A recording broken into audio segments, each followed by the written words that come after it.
The research reveals that companies with a woman in a leadership position are 21% more likely to achieve a better performance than those led by men. This is not a moral issue, but this is also an economic necessity.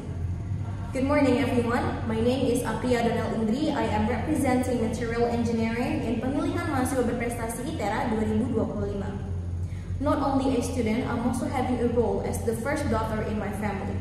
I have witnessing both privilege and pressures tied to the gender role.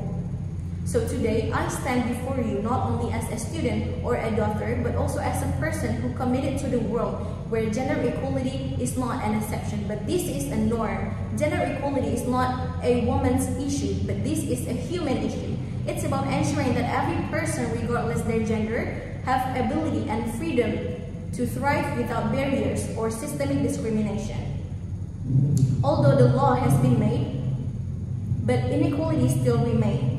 For an example, women earn 23% less than men for the same work and only occupying 26% of parliamentary seats and still experiencing violence just because they are a woman. As a girl once hesitated to raise her voice in a group discussion, afraid of being dismissed as just a girl, I understand how deeply this bias cut.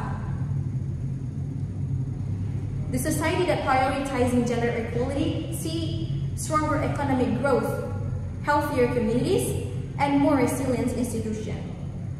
When women lead, companies perform better. When the girls go to school, the poverty rates drop.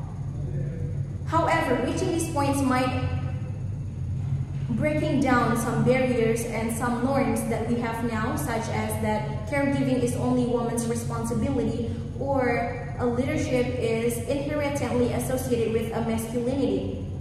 But however, we have to change this mindset now, and we have to believe that the true opportunity came from ability and ambition, not by gender. Inequality also shows in the STEM field, especially engineering.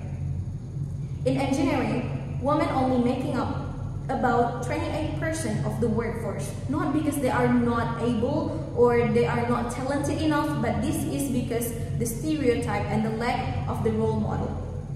Furthermore, in material engineering, where we are involving about manufacturing process and everybody thinking that this is so male-dominated. However, women are proven that they are able and have the same and equal capability with men in this area too.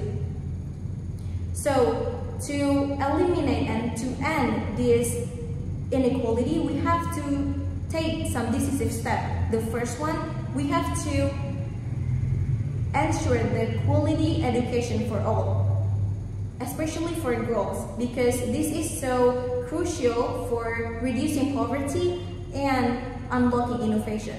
The second one, we have to strengthen the law and policies, because by strengthening law and policies, we're gonna make women feel safe and protected.